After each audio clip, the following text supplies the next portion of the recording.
Үзэгч та хүнсэн амарцгаач нь Монголын дагнатлаг хүчин мэдэг үзүүлж байна. Хөл авна.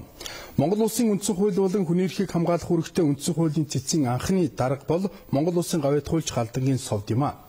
Өнөөдөр түүний дурсгалыг хүндэтгэн үндсэн хуулийн цэцгийн үе үеийн гишүүд болон түүний үр хүүхэд санаачлан дурсгалын самбар босгосон байна.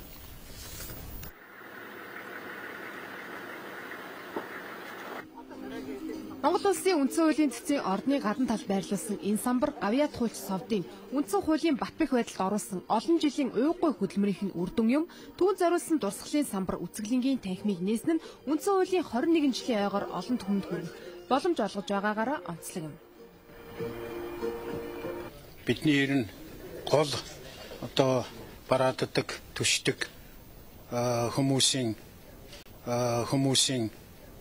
тэргуунд бол Рагийн чимэд Галдангийн совд хоёр л байсан да. Тэгээд үндсэн хуулийг баталсны дараа үндсэн хуулийн заасан үндсэн хуулийн цэс байгуулагдаад тэрэнд анхны 9 гишүүний нэг болж томилогдсон. Тэгээд томилогдож ирээд үндсэн хуулийн цэцгийн гишүүд дотроосоо дарга сонгодог. Тэр дүрмийн дагуу суудгаа манай үндсэн хуулийн цэцгийн анхны дарга. Цэцгийн даргийнхаа ажлыг өгөөд улсын их хурлд чуулган дээр анхудаа цагаан хаддаг бариад их хурлын гишүүдэд талархлаа илэрхийлээд мөн хэлж байхдаа хамгийн баян хүн би өр хүүхдэрээ баян гэж хэлжсэн надад одоо санаанд ороод их сайхан байдгийг. Монгол улсын үндсэн хуулийн цэцгийн дарга анхны 9 гишүүний нэг совд чадварлаг хуульч байсан төдийгүй олон ном тохимол гаргасан эрдэмтэн юм. Тэр утгаараа түүний гэсэн бүхэн үр хүүхдээс нь гадна олон нийтийн хүртэл болж хойч үед үлдэх ёстой. Тийм ч учраас түүний эдэлж хэрэгжилж байсан зүйл зохиол бүтээлийн дээжээс үр хүүхдүүд нь үндсэн хуулийн цэцэд гартууллаа. Дараагийн мэдээ. Бүх хуулийн эцэг гэгддэг үндсэн хуулийн одоогоос яг 21 жилийн өмнө буюу 1-р сарын 13-ны өдөр 430 депутат гар өргөн батлаж байсан төвхтэй. За энэ өдөртэй холбогдуулан өнөөдөр Монгол Төрийн музейд үндсэн хуулийн өдөр зориулсан үзэсгэлэн нэгдлээ. Хүн хамгийн сайн мэддэг зүйлээ хайрладаг бас хамгаалдаг. Яг үнтэй адилхан үндсэн хуулийг олон нийтэд ялангуяа хүүхэд залууст хэдий чинээ сайн сурталчлана. Тэр хэмжээгээр хуулийн дор захирагдаж шударга амьдарч сурна. Аливаа тэмдэглэлт өдрийг өндөр өртгөөр тэмдэглэж баярлахаас илүү агуулгыг нь ойлгуулах нь чухлаа. Энд үндсэн хуулийн өдөрт зориулан хуулийг боловсруулан батгахтай холбогдох доктор шийдвэр, архивын баримтчиг иргэдээс ирүүлсэн хуулийн дэвсэл, за улсын баг хурал болон ардын их хурлын депутатуудын эдэлж хэрэгжилж байсан эд зүйлс, гэрэл зураг баримтат киног өнөөдөр дэлгэн үзүүллээ. Энэ жил үндсэн хуулийнхаа ойгоор олон нийтэд нээлттэй болоод удаагүй байгаа төрийн ордондоо шинжилэн гаргаж байна.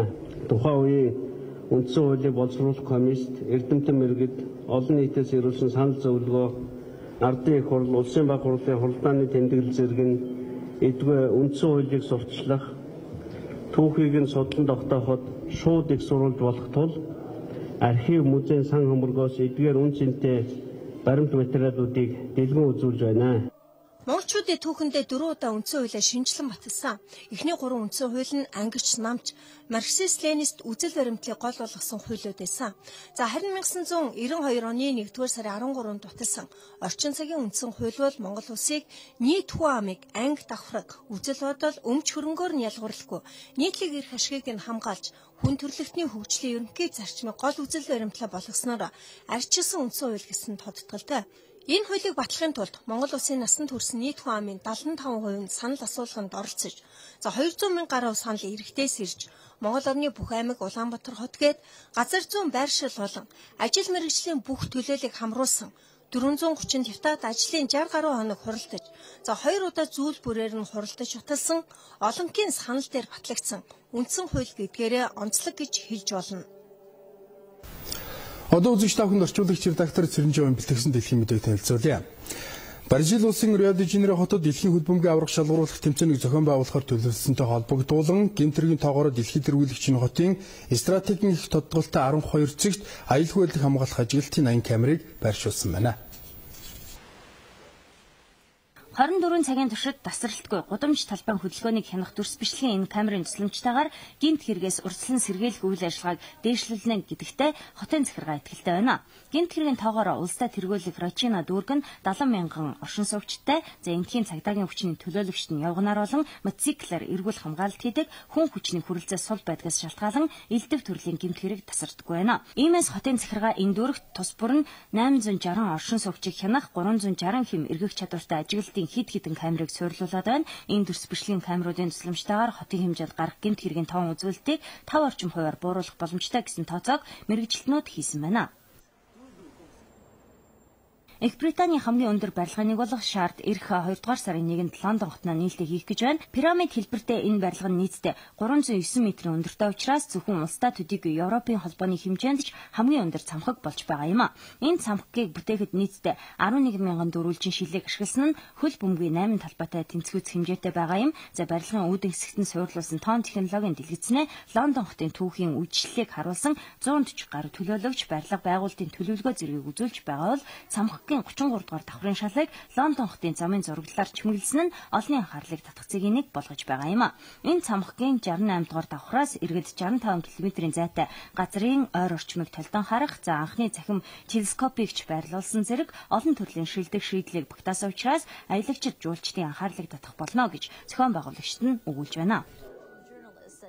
Хүн төрөлхтний спортын их баяр наадам зуны олимпийн 32 дугаар наадмыг зохион байгуулах эрхийн төлөө өрсөлдөж байгаа Японы Токио хотын олимпийн хорооны төлөөлөгчид олимпийн наадмыг зохион байгуулах төлөвлөгөө нууцаасаа хуваалцлаа. Пүрэв гарагт Лондон хотын нэгэн жижиг улсын энэ үйл ажиллагаанд дэлхийн 80 гаруй улсын хэвлэл мэдээллийн ажилтнууд оролцсон байна. За үүнээс өмнө буюу 2016 оны олимпийн наадмыг зохион байгуулах эрхийн төлөө өрсөлдөж байх үедээ Бразилийн Рио де Жанейро хотынхан ийм үйл ажиллагааг зохион байгуулж тэдний идэвх зүтгэлийг нь олон улсын олимпийн хороо үнэлсэн учраас Токио хотынхан тэдний энэ туршлагыг нь инхүү хөлбөрлж байгаа юм а. Токио хотын захирагч зөвлөлийн тэргүүн Наоки Инасе олимпийн наадмыг зохион байгуулах санхүүгийн чадамж нь бусад нэр дэвшигчтэй харьцуулахад харьцангуй доктортой гэдгийг энэ үеэр мэдээлж байсан юм а. Өнгөрсөн жилийн сүүлээр Америкийн нэгдсэн улсад тохиолдсон Сэнди далайн шуурганы улмаас эвдэрсэн автомашин тохоор ажиллаж байна. Энэ тооцоог гаргасны дараагаар онлайнаар эдгээр машиныг дуудлага худалдаагаар арилжаалахаар төлөвлөсөн байна.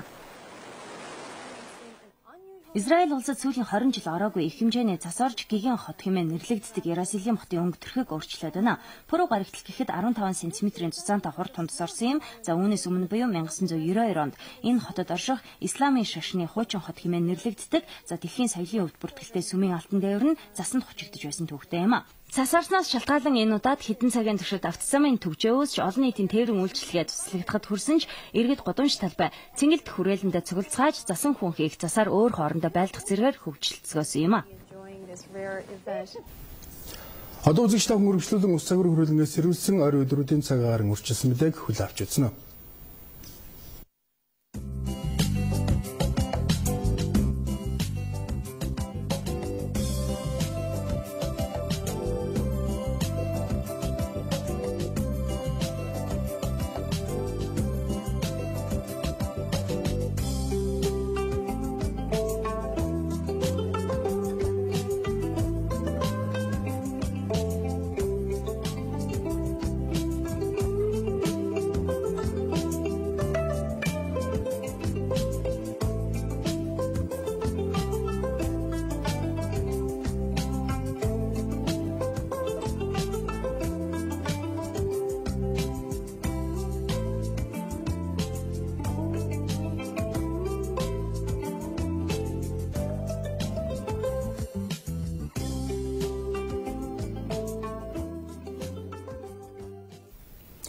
Хэрхэн үзэгчтэй Монгол Мэдээ агентлаг Баасан гарагийн өчим мэдээлэл хөтөлбөрийг хэлж дугаарыг үзүүллээ. Бидэнд хамтдаа үзэгч тавханд баярлалаа. Та бүхэн сайхан амарцгаарай.